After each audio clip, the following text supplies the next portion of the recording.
We all know that moment we realize we end up doing anything but the things we had to do. We create these lame excuses and keep telling ourselves, maybe tomorrow, because tomorrow will be different.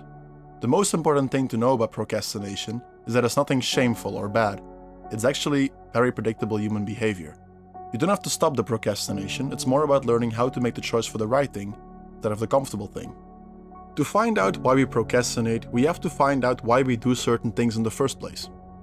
You see, the human nervous system is hardwired to avoid discomfort.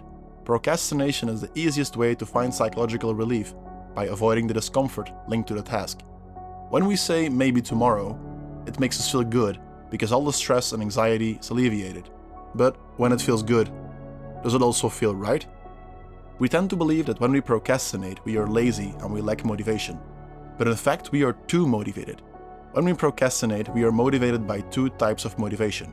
On the one hand, we want to achieve so badly, but on the other one, we are motivated by avoiding discomfort. These two counterforces make us feel stuck. It's key to change the direction of your motivation by focusing on the goal instead of the discomfort. You'll be pulled to a goal instead of pushed away from it. A lot of people think they need motivation to start doing, but actually motivation comes from doing the task. Motivation comes from seeing the progress you're making. And to get started, I use a simple 10-minute rule.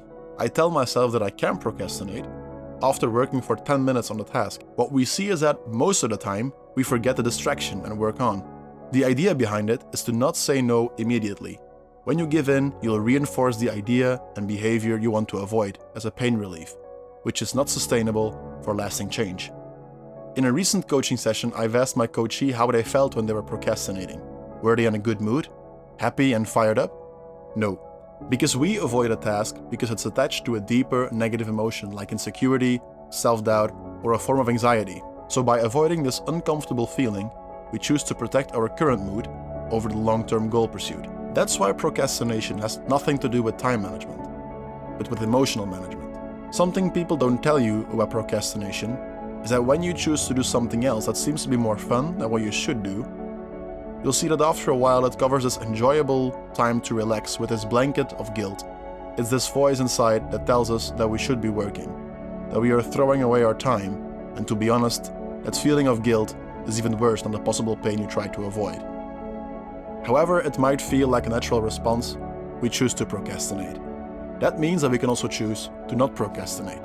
When you become aware, it's crucial to analyze your thinking and actively choose to think about something that motivates you towards the task instead of searching for ways to avoid it. To change our feelings, we have to change the way we think. What we can do is change our perspective from being pushed away by negative emotions to being pulled towards positive ones. Change our thinking from discomfort to the goal by thinking about why you want to achieve this goal. Together with changing the way we think, we can also influence the way we feel. When we procrastinate, we are focused on how negative we believe the discomfort might feel. But what if we focus on the feeling of achieving?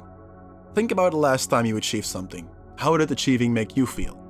So what action will bring you closer to that amazing feeling? We all once went to bed feeling motivated to change our life. But the moment we wake up, we fall back into old patterns. Sounds familiar? The decision of not doing something is a result of a conversation between your present and future self. Our brain values long-term benefits when planning for the future, but it values instant gratification when taking action in the present. Everybody knows that running will increase your physical and mental health, but it's only our present self that is able to take action. So what if getting in shape hurts, is exhausting and takes a long time? What if the things we have to do to achieve in the future seem hard and painful to you in the present? This conflict between present and future self is called time inconsistency and leads to procrastination. The solution can be found in the distance between your present and future self. My way to do it is by time boxing and visualization. Time boxing means you allocate a fixed time period to a planned activity and stop working on it once the time is up. So I focus more on the time frame instead of focusing on the result. It's my way to turn value into time, which for me makes me use my time more efficiently. This generates a process of small steps towards the goal, and it also helps me to create a habit which will make it harder to procrastinate. A different way to decrease the distance between present and future self is to attach your goal to your future vision. Stop seeing the papers, exams, presentations, and losing weight as an obstacle we want to avoid. See it as a part of your journey to growing into the person you want to become. I'm going to leave you with a quote by Nelson Mandela, which helped me to make the choice for the right thing instead of the comfortable thing. May your choices reflect your hopes, and not your fears. You've got one life. Go take it. It's yours.